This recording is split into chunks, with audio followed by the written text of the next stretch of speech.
Members of Congress, I have the high privilege and distinct honor of presenting to you the President of the United States.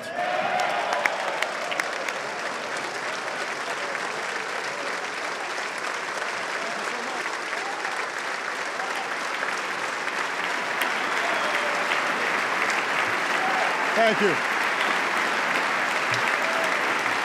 Thank you so much, please.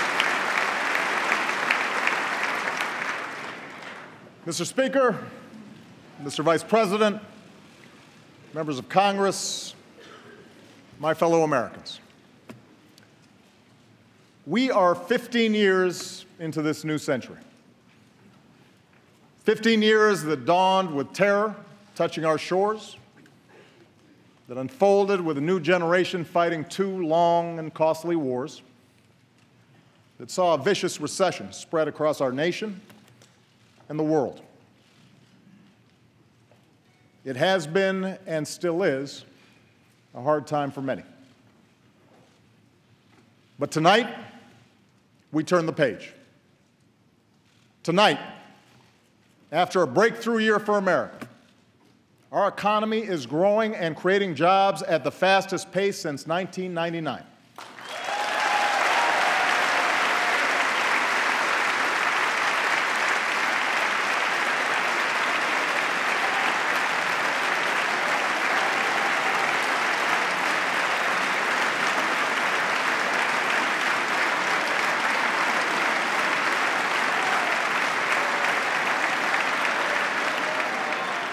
Our unemployment rate is now lower than it was before the financial crisis.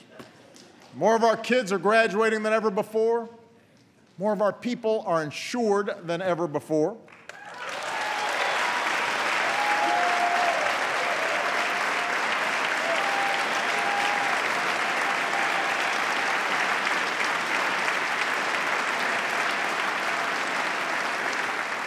And we are as free from the grip of foreign oil as we've been in almost 30 years.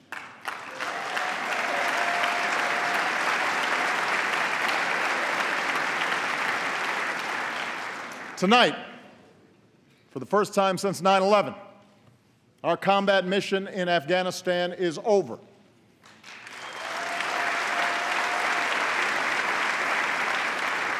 Six years ago, nearly 180,000 American troops served in Iraq and Afghanistan. Today, fewer than 15,000 remain. And we salute the courage and sacrifice of every man and woman in this 9/11 generation who has served to keep us safe. We are humbled and grateful for your service.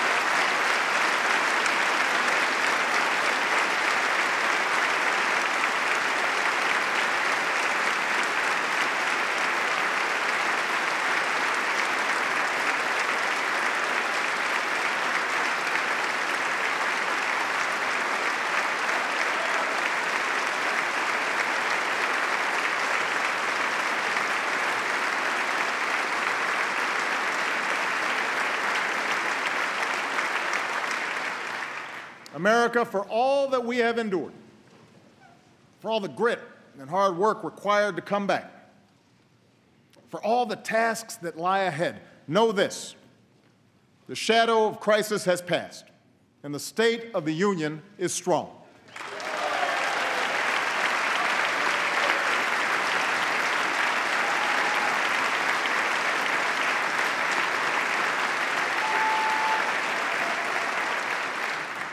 At this moment, with a growing economy, shrinking deficits, bustling industry, booming energy production, we have risen from recession freer to write our own future than any other nation on earth. It's now up to us to choose who we want to be over the next 15 years and for decades to come.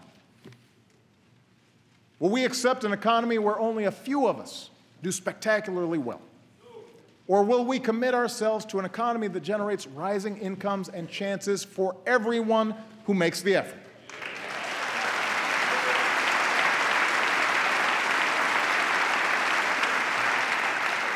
Will we approach the world fearful and reactive, dragged into costly conflicts that strain our military and set back our standing?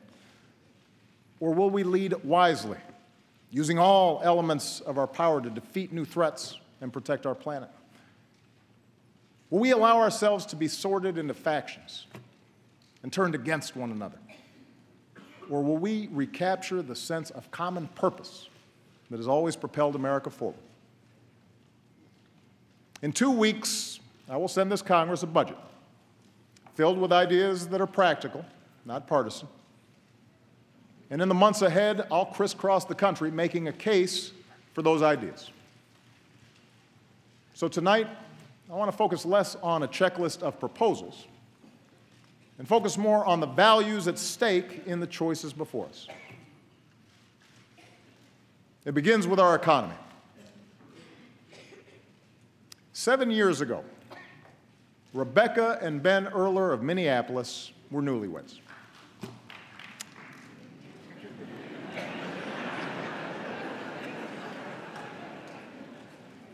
She waited tables, he worked construction. Their first child, Jack, was on the way. They were young and in love in America. And it doesn't get much better than that. If only we had known, Rebecca wrote to me last spring, what was about to happen to the housing and construction market. As the crisis worsened, Ben's business dried up, so he took what jobs he could find, even if they kept him on the road for long stretches of time. Rebecca took out student loans and enrolled in community college and retrained for a new career. They sacrificed for each other. And slowly it paid off. They bought their first home. They had a second son, Henry. Rebecca got a better job and then a raise. Ben's back in construction and home for dinner every night. It is amazing, Rebecca wrote, what you can bounce back from when you have to. We are a strong, tight-knit family who has made it through some very, very hard times. We are a strong, tight-knit family who has made it through some very, very hard times. America, Rebecca and Ben's story is our story. They represent the millions who've worked hard and scrimped and sacrificed and retooled. You are the reason that I ran for this office. You are the people I was thinking of 6 years ago today, in the darkest months of the crisis, when I stood on the steps of this Capitol and promised we would rebuild our economy on a new foundation. And it has been your resilience, your effort, that has made it possible for our country to emerge stronger. We believed we could reverse the tide of outsourcing and draw new jobs to our shores. And over the past 5 years, our businesses have created more than 11 million new jobs.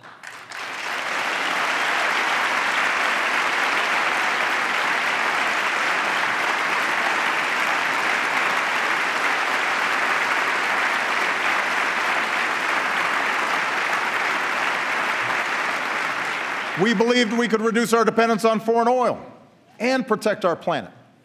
And today, America is #1 in oil and gas. America is #1 in wind power.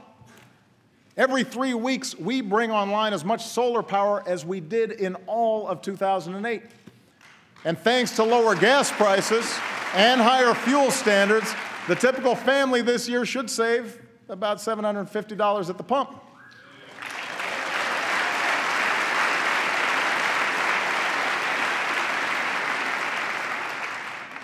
We believed we could prepare our kids for a more competitive world. And today, our younger students have earned the highest math and reading scores on record. Our high school graduation rate has hit an all-time high. More Americans finish college than ever before.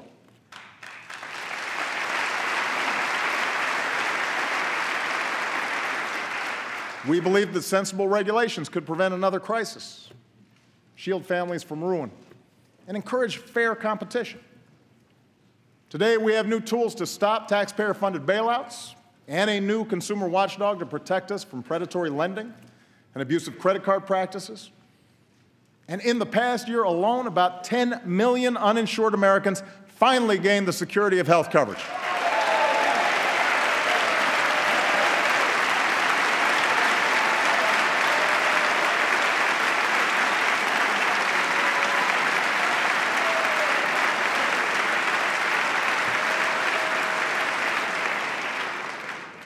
At every step, we were told our goals were misguided or too ambitious, that we would crush jobs and explode deficits. Instead, we've seen the fastest economic growth in over a decade, our deficits cut by 2/3, a stock market that has doubled, and healthcare inflation at its lowest rate in 50 years.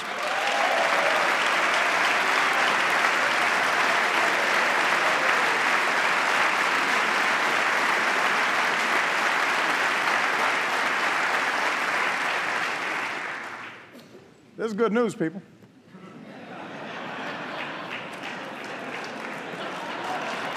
So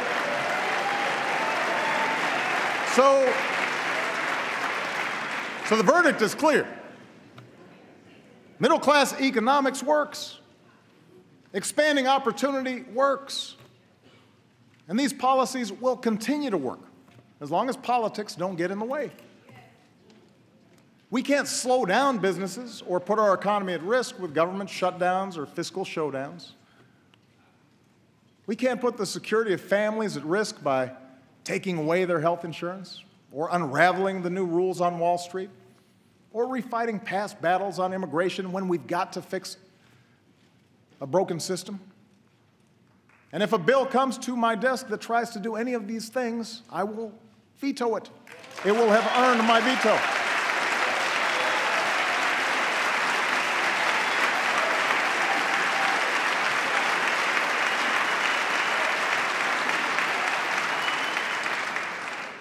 Today, thanks to a growing economy, the recovery is touching more and more lives. Wages are finally starting to rise again. We know that more small business owners plan to raise their employees' pay than at any time since 2007. But here's the thing. Those of us here tonight, we need to set our sights higher than just making sure government doesn't screw things up. The government doesn't halt the progress we're making. We need to do more than just do no harm. Tonight, together, let's do more to restore the link between hard work and growing opportunity for every American.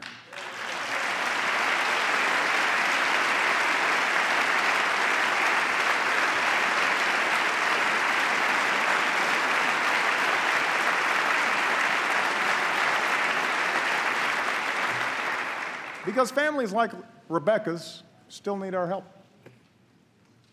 She and Ben are working as hard as ever, but they've had to forego vacations and a new car so that they can pay off student loans and save for retirement. Friday night pizza, that's a big splurge. Basic child care for Jack and Henry costs more than their mortgage and almost as much as a year at the University of Minnesota. Like millions of hardworking Americans, Rebecca isn't asking for a handout, but she is asking that we look for more ways to help families get ahead. And in fact, at every moment of economic change throughout our history, this country has taken bold action to adapt to new circumstances and to make sure everyone gets a fair shot. We set up worker protections, Social Security, Medicare, Medicaid, to protect ourselves from the harshest adversity. We gave our citizens schools and colleges, infrastructure, and the internet, tools they needed to go as far as their efforts and their dreams will take them. That's what middle-class economics is. The idea that this country does best when everyone gets their fair shot. Everyone does their fair share. Everyone plays by the same set of rules.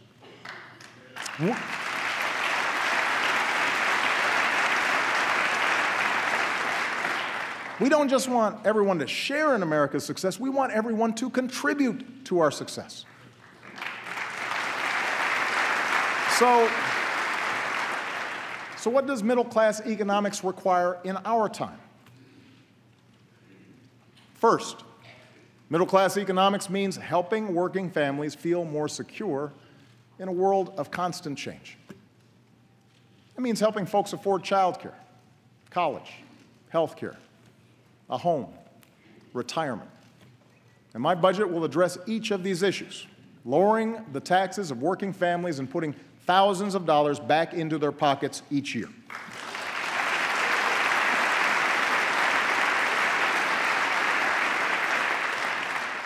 Here's one example. During World War II, when men like my grandfather went off to war, having women like my grandmother in the workforce was a national security priority. So this country provided universal child care. In today's economy, when having both parents in the workforce is an economic necessity for many families, we need affordable, high-quality child care more than ever.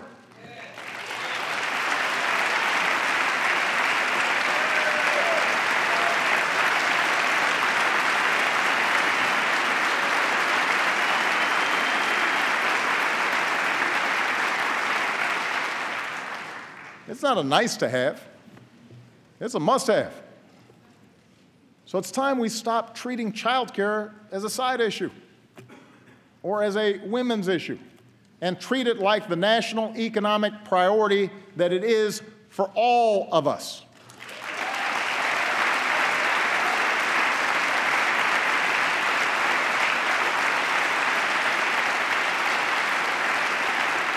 And that's why my plan will make quality child care more available and more affordable for every middle-class and low-income family with young children in America, by creating more slots and a new tax cut of up to $3,000 per child per year.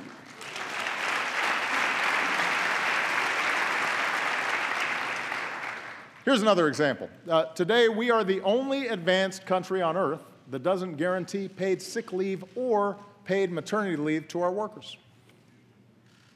43 million workers have no paid sick leave.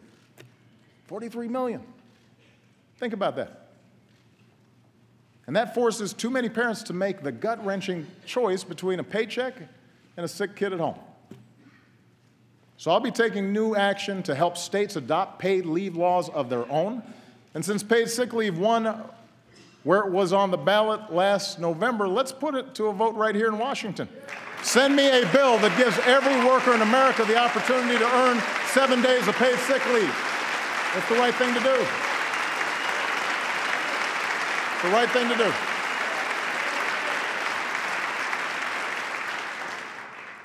Of course, nothing helps families make ends meet like higher wages. That's why this Congress still needs to pass a law that makes sure a woman is paid the same as a man for doing the same work.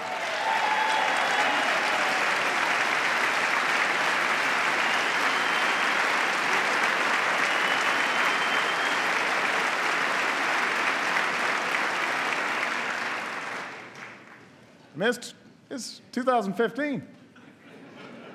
It's time. We still need to make sure employees get the overtime they've earned.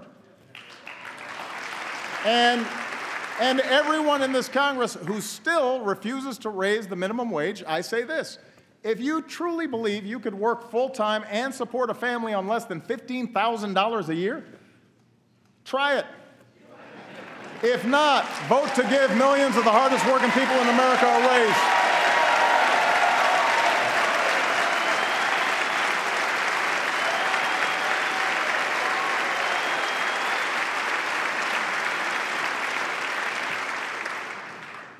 Now, these ideas won't make everybody rich, won't relieve every hardship. That's not the job of government.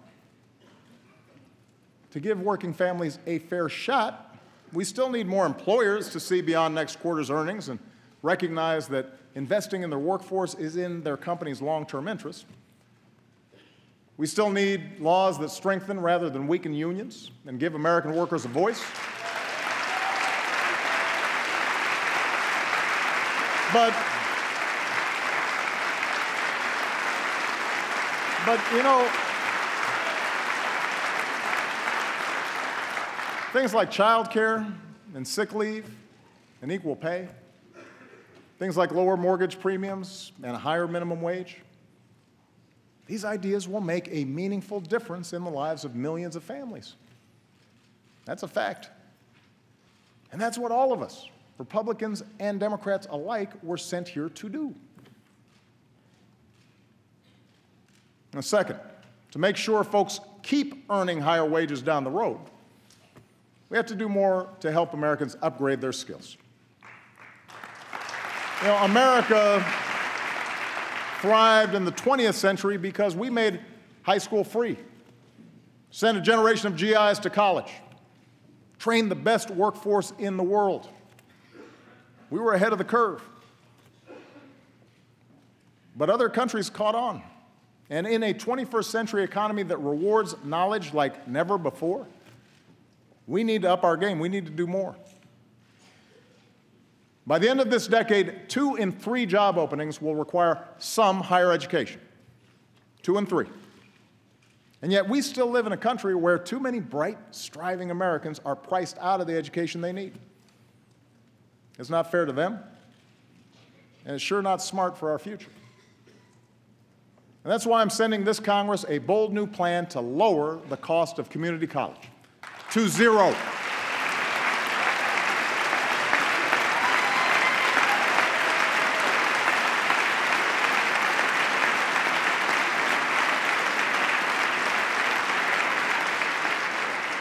Keep in mind, 40% of our college students choose community college. Some are young and starting out. Some are older and looking for a better job. Some are veterans and single parents trying to transition back into the job market. Whoever you are, this plan is your chance to graduate ready for the new economy without a load of debt. Understand, you've got to earn it. You've got to keep your grades up and graduate on time. Tennessee, a state with Republican leadership, and Chicago, a city with Democratic leadership, are showing that free community college is possible. I want to spread that idea all across America so that 2 years of college becomes as free and universal in America as high school is today.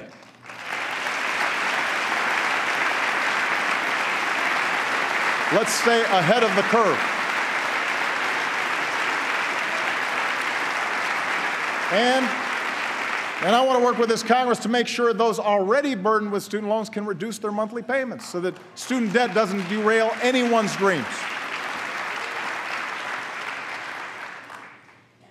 Thanks to Vice President Biden's great work to update our job training system, we're connecting community colleges with local employers to train workers to fill high-paying jobs like coding and nursing and robotics.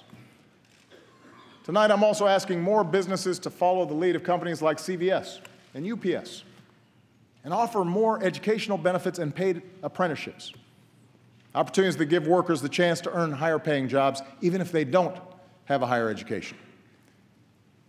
And as a new generation of veterans comes home, we owe them every opportunity to live the American dream they helped defend. Already, we've made strides towards ensuring that every veteran has access to the highest quality care. We're slashing the backlog that had too many veterans waiting years to get the benefits they need. And we're making it easier for vets to translate their training and experience into civilian jobs. And joining forces, the national campaign launched by Michelle and Jill Biden, thank you, Michelle, thank you, Jill, has helped nearly 700,000 veterans and military spouses get a new job.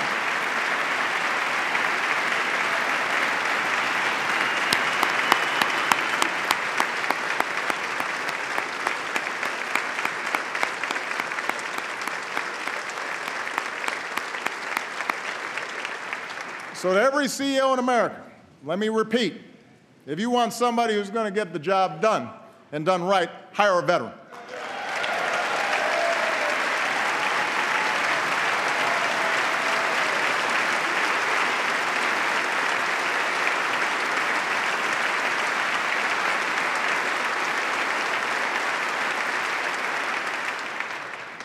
Finally, as we better train our workers, we need the new economy to keep churning out high-wage jobs for our workers to fill.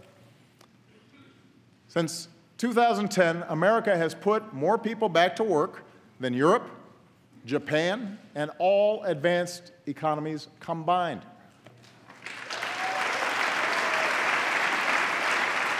Our manufacturers have added almost 800,000 new jobs. Some of our bedrock sectors, like our auto industry, are booming. But there are also millions of Americans who work in jobs that didn't even exist 10 or 20 years ago. Jobs at companies like Google and eBay and Tesla. So no one knows for certain which industries will generate the jobs of the future. But we do know we want them here in America. We know that.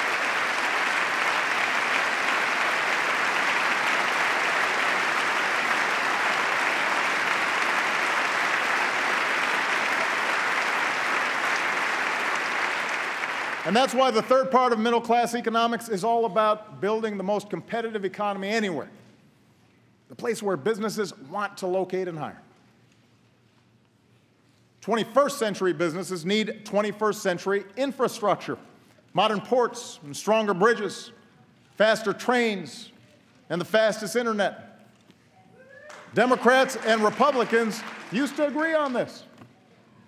So let's set our sights higher than a single oil pipeline. Let's pass a bipartisan infrastructure plan that could create more than 30 times as many jobs per year and make this country stronger for decades to come. Let's do it. Let's get it done. Let's get it done.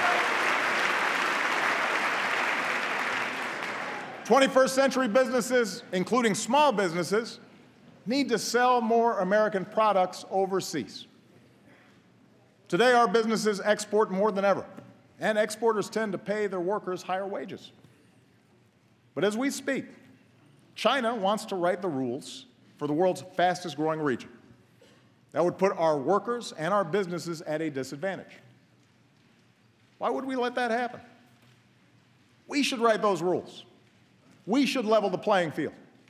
That's why I'm asking both parties to give me trade promotion authority to protect American workers with strong new trade deals from Asia to Europe that aren't just free, but are also fair. It's the right thing to do.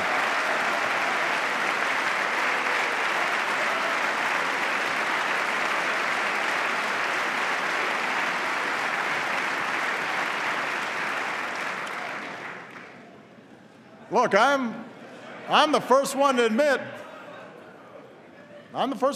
that past trade deals haven't always lived up to the hype. And that's why we've gone after countries that break the rules at our expense. But 95% of the world's customers live outside our borders. We can't close ourselves off from those opportunities. More than half of manufacturing executives have said they're actively looking to bring jobs back from China. So let's give them one more reason to get it done. 21st century businesses will rely on American science and technology, research and development. I want the country that eliminated polio and mapped the human genome to lead a new era of medicine, one that delivers the right treatment at the right time.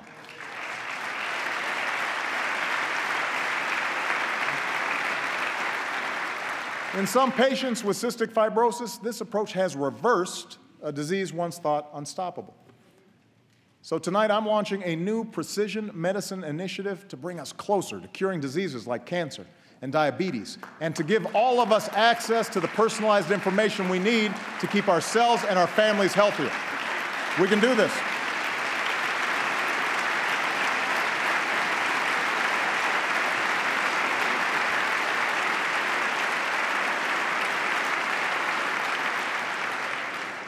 I intend to protect a free and open internet, extend its reach to every classroom and every community, and help folks build the fastest networks so that the next generation of digital innovators and entrepreneurs have the platform to keep reshaping our world.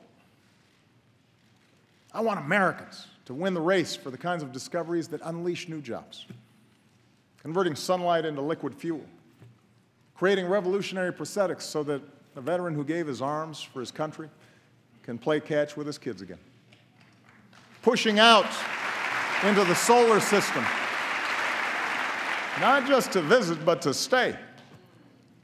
Now, last month, we launched a new spacecraft as part of a re-energized space program that will send American astronauts to Mars.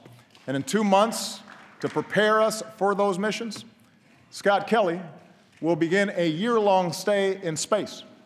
So good luck, Captain. Make sure to Instagram it. We're proud of it.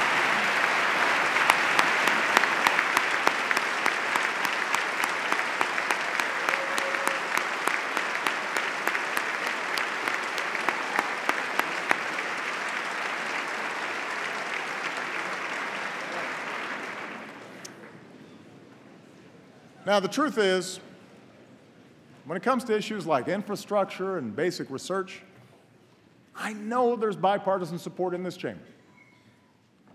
Members of both parties have told me so. Where we too often run onto the rocks is how to pay for these investments. As Americans, we don't mind paying our fair share of taxes as long as everybody else does too. But for far too long, lobbyists have rigged the tax code with loopholes that let some corporations pay nothing while others pay full freight. They've riddled it with giveaways that the super rich don't need while denying a break to middle-class families who do. This year we have an opportunity to change that. Let's close loopholes so we stop rewarding companies that keep profits abroad and reward those that invest here in America.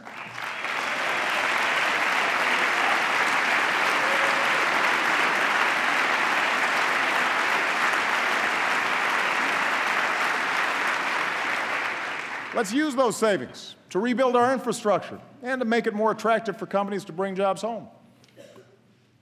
Let's simplify the system and let a small business owner file based on her actual bank statement instead of the number of accountants she can afford.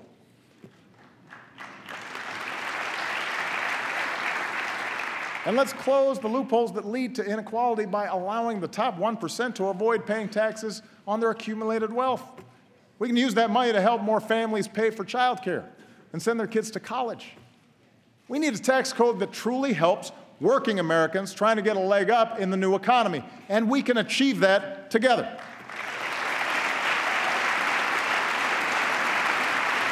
We can achieve it together.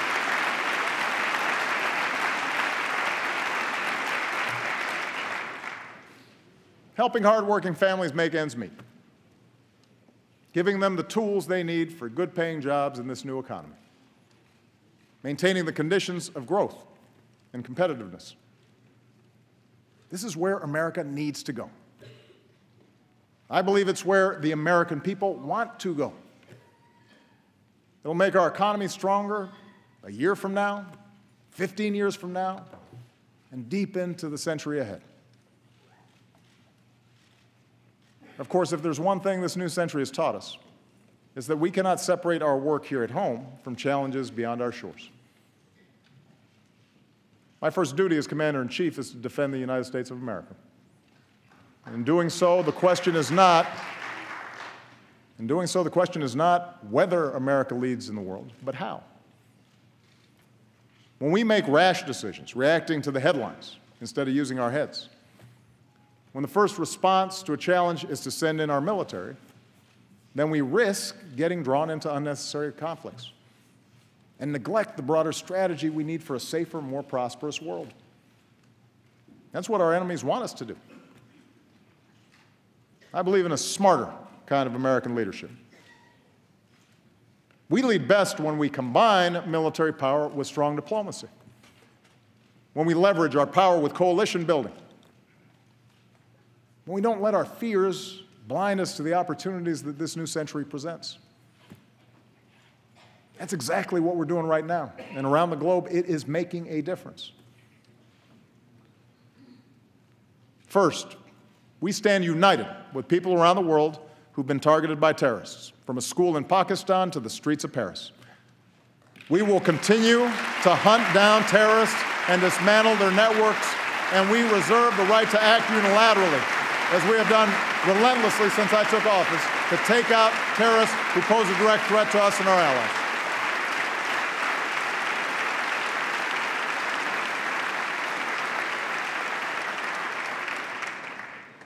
At the same time, we've learned some costly lessons over the last 13 years.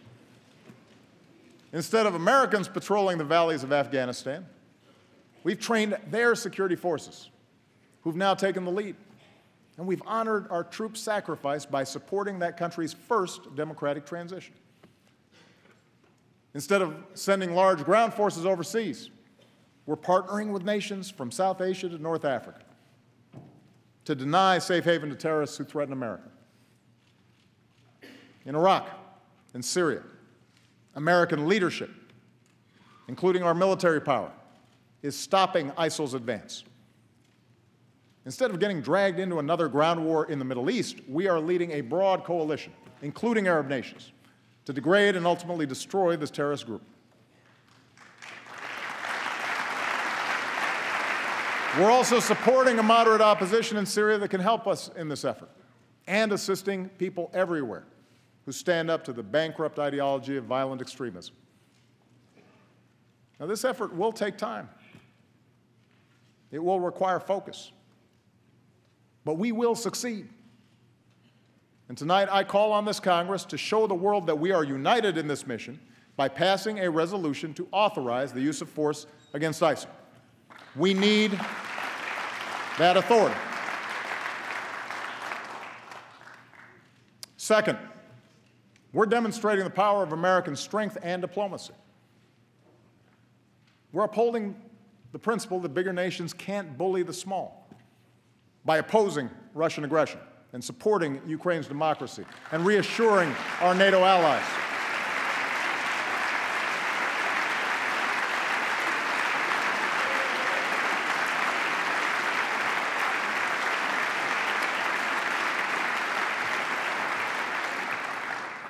Last year, as we were doing the hard work of imposing sanctions, along with our allies, as we were reinforcing our presence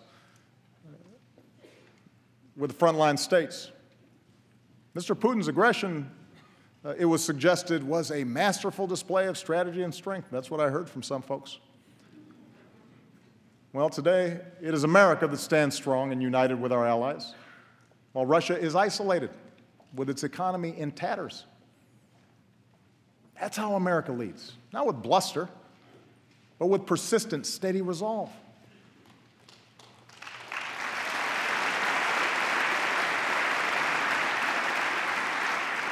You know, in Cuba, we are ending a policy that was long past its expiration date.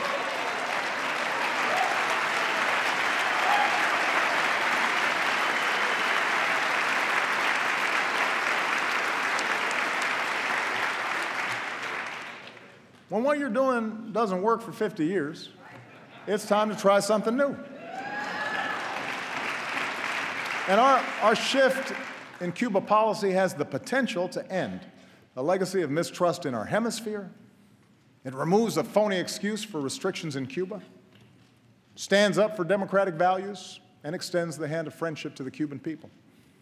And this year, Congress should begin the work of ending the embargo. You know, as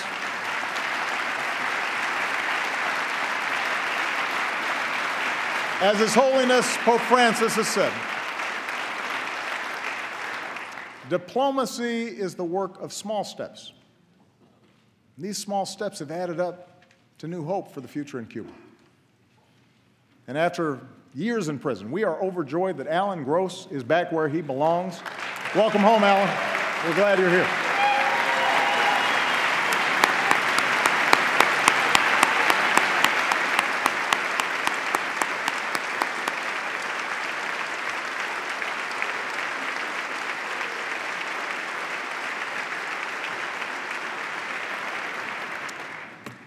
Our diplomacy is at work with respect to Iran, where for the first time in a decade, we've halted the progress of its nuclear program and reduced its stockpile of nuclear material.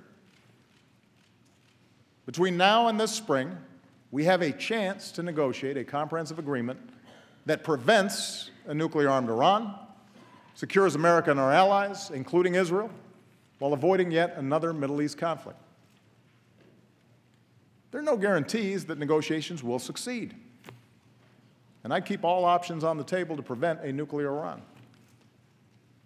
But new sanctions passed by this Congress at this moment in time will all but guarantee that diplomacy fails, alienating America from its allies, making it harder to maintain sanctions, and ensuring that Iran starts up its nuclear program again.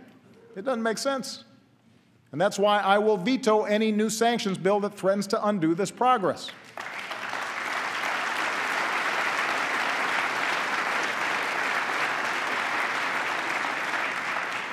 The American people expect us only to go to war as a last resort.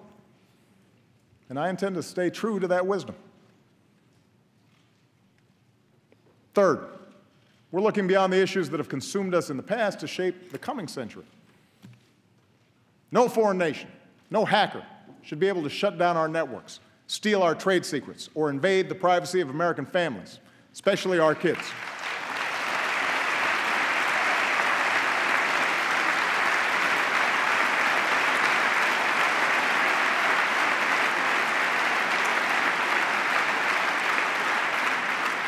So we're making sure our government integrates intelligence to combat cyber threats, just as we have done to combat terrorism. And tonight I urge this Congress to finally pass the legislation we need to better meet the evolving threat of cyber attacks, combat identity theft, and protect our children's information. That should be a bipartisan effort.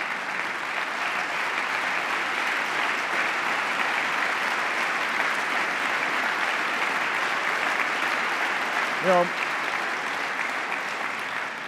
if we don't act, we'll leave our nation and our economy vulnerable.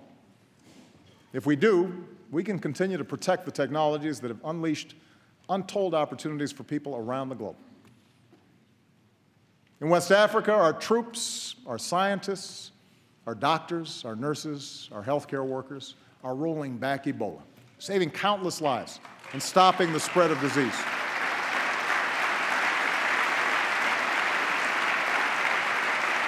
I could not be prouder of them. And I thank this Congress for your bipartisan support of their efforts. But the job is not yet done, and the world needs to use this lesson to build a more effective global effort to prevent the spread of future pandemics, invest in smart development, and eradicate extreme poverty. In the Asia-Pacific, we are modernizing alliances while making sure that other nations play by the rules in how they trade, how they resolve maritime disputes, how they participate in meeting common international challenges like nonproliferation and disaster relief. And no challenge poses a greater threat to future generations than climate change. –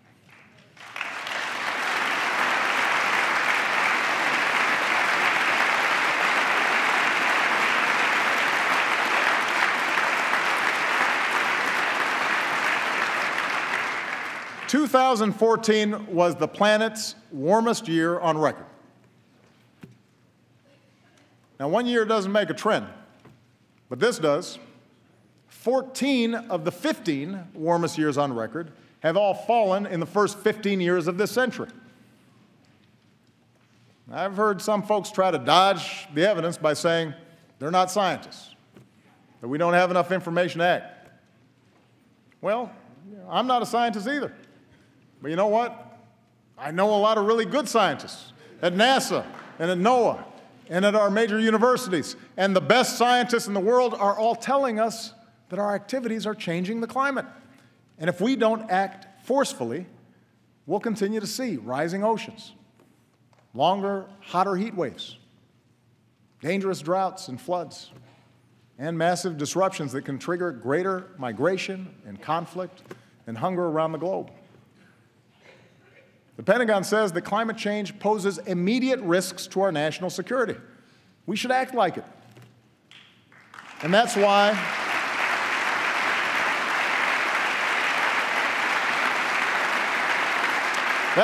over the past 6 years, we've done more than ever to combat climate change, from the way we produce energy to the way we use it.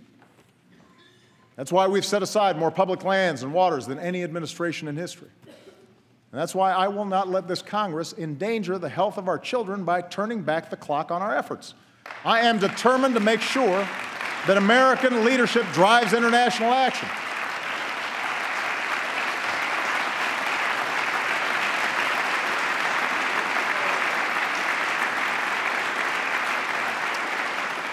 In Beijing, we made a historic announcement. The United States will double the pace at which we cut carbon pollution, and China committed for the first time to limiting their emissions. And because the world's two largest economies came together, other nations are now stepping up and offering hope that this year the world will finally reach an agreement to protect the one planet we've got. And there's one last pillar of our leadership, and that's the example of our values. As Americans, we respect human dignity even when we're threatened, which is why I have prohibited torture and worked to make sure our use of new technology like drones is properly constrained.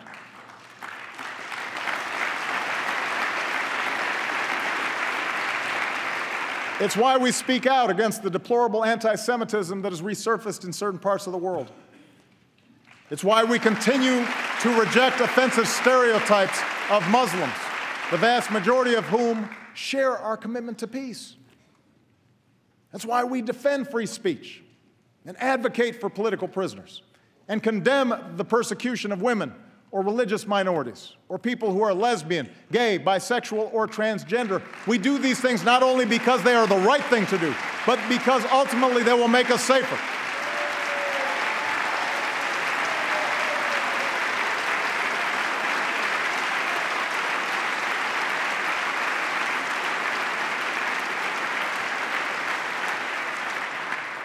As Americans, we have a profound commitment to justice. So it makes no sense to spend $3 million per prisoner to keep open a prison that the world condemns and terrorists use to recruit.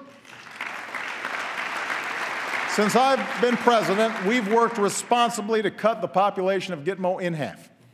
Now it is time to finish the job, and I will not relent in my determination to shut it down. It is not who we are. It's time to close Gitmo.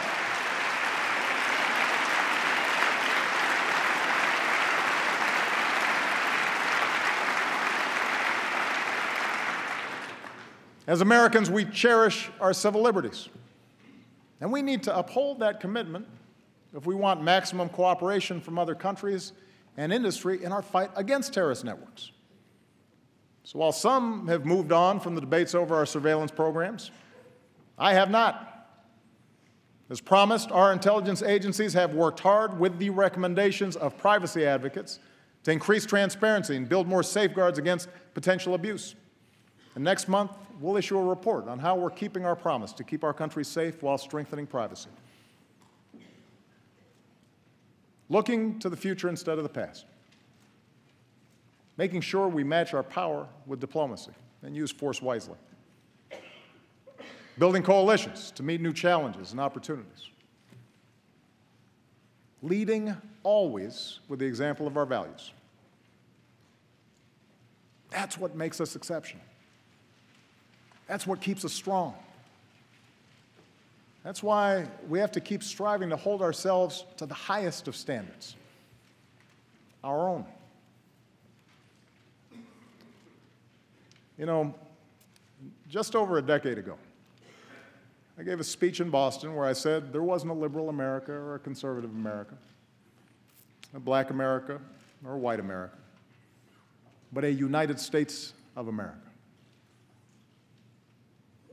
I said this because I had seen it in my own life, in a nation that gave someone like me a chance. Because I grew up in Hawaii, a melting pot of races and customs. Because I made Illinois my home. A state of small towns, rich farmland, one of the world's great cities, a microcosm of the country where Democrats and Republicans and independents, good people of every ethnicity and every faith, share certain bedrock values. Over the past 6 years, the pundits have pointed out more than once that my presidency hasn't delivered on this vision. How ironic, they say, that our politics seems more divided than ever. It's held up as proof, not just of my own flaws, of which there are many, but also as proof that the vision itself is misguided, naive, that there are too many people in this town who actually benefit from partisanship and gridlock for us to ever do anything about it. I know how tempting such cynicism may be, but I still think the cynics are wrong. I still believe that we are one people. I still believe that together we can do great things, even when the odds are long. I believe this because over and over in my 6 years in office, I have seen America at its best. I've seen the hopeful faces of young graduates from New York to California, and our newest officers at West Point, Annapolis, Colorado Springs, New London.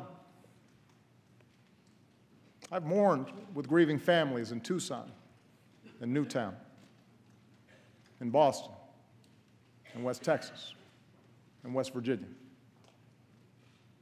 I've watched Americans beat back adversity from the Gulf Coast to the Great Plains, from Midwest assembly lines to the mid-Atlantic seaboard. I've seen something like gay marriage go from a wedge issue used to drive us apart to a story of freedom across our country, a civil right now legal in states that 7 in 10 Americans call home.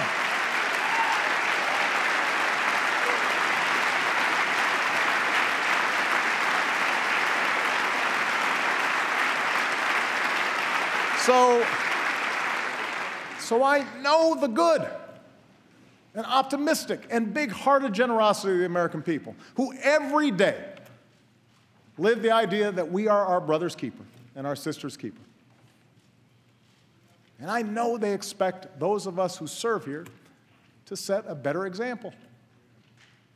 So the question for those of us here tonight is how we, all of us, can better reflect America's hopes.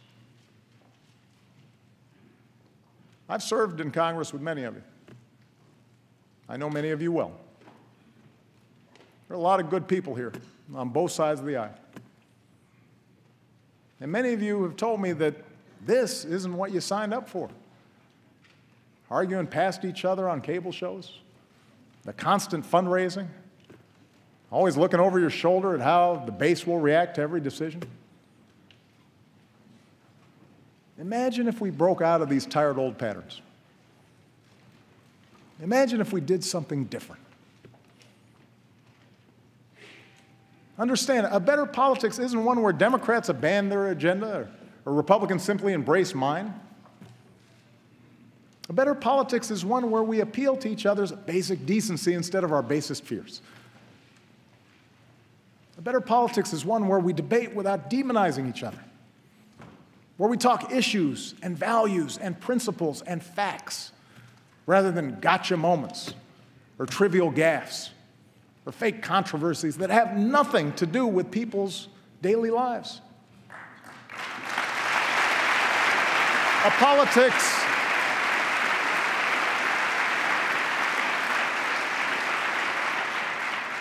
better politics is one where we spend less time drowning in dark money for ads that pull us into the gutter and spend more time lifting young people up with a sense of purpose and possibility, asking them to join in the great mission of building America. If we're going to have arguments, let's have arguments, but let's make them debates worthy of this body and worthy of this country. We still may not agree on a woman's right to choose, but surely we can agree it's a good thing that teen pregnancies and abortions are nearing all-time lows and that every woman should have access to the health care that she needs.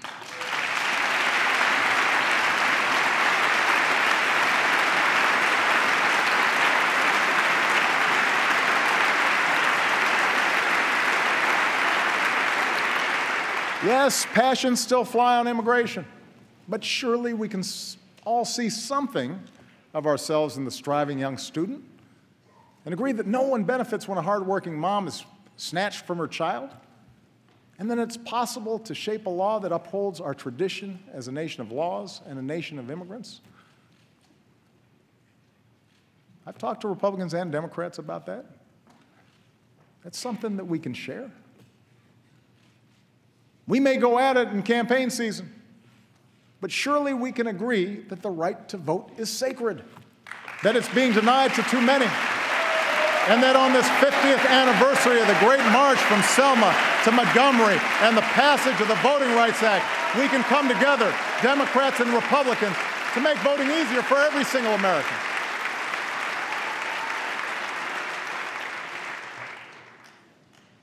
We may have different takes on the events of Ferguson and New York,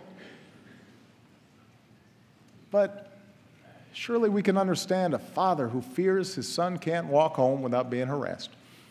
And surely we can understand the wife who won't rest until the police officer she married walks through the front door at the end of his shift. And surely we can agree that it's a good thing that for the first time in 40 years, the crime rate and the incarceration rate have come down together. And use that as a starting point for Democrats and Republicans, community leaders and law enforcement to reform America's criminal justice system so that it protects and serves all of us.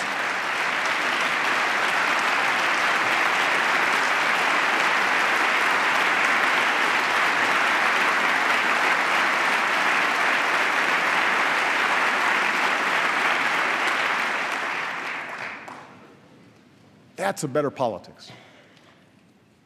That's how we start rebuilding trust. That's how we move this country forward. That's what the American people want. And that's what they deserve. I have no more campaigns to run.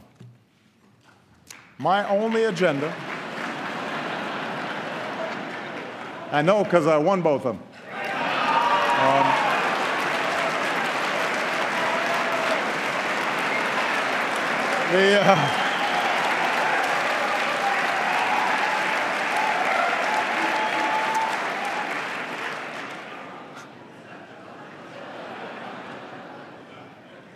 My only agenda for the next 2 years is the same as the one I've had since the day I swore an oath on the steps of this Capitol: to do what I believe is best for America.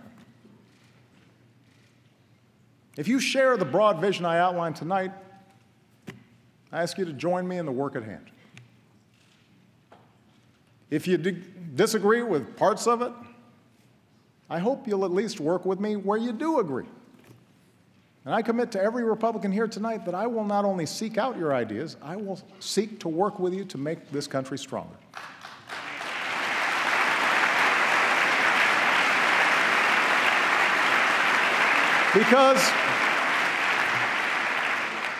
Because I want this chamber, I want this city to reflect the truth that for all our blind spots and shortcomings, we are a people with the strength and generosity of spirit to bridge divides, to unite in common effort, to help our neighbors, whether down the street or on the other side of the world. I want our actions to tell every child in every neighborhood, your life matters. And we are committed to improving your life chances, as committed as we are to working on behalf of our own kids. I want future generations to know that we are a people who see our differences as a great gift, that we're a people who value the dignity and worth of every citizen. Man and woman, young and old, black and white, Latino, Asian, immigrant, Native American, gay, straight, Americans with mental illness or physical disability. Everybody matters. I want them to grow up in a country that shows the world what we still know to be true, that we are still more than a collection of red states and blue states, that we are the United States of America.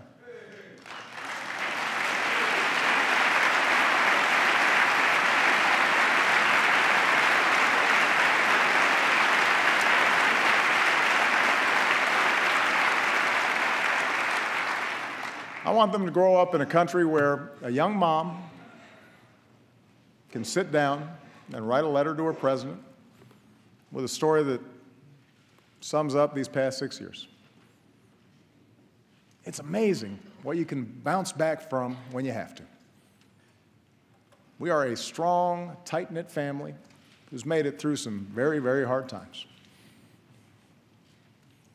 My fellow Americans, we too are a strong, tight-knit family. We too have made it through some hard times. 15 years into this new century, we have picked ourselves up, dusted ourselves off, and begun again the work of remaking America. We have laid a new foundation. A brighter future is ours to write. Let's begin this new chapter together. And let's start the work right now. Thank you. God bless you. God bless this country we love. Thank you.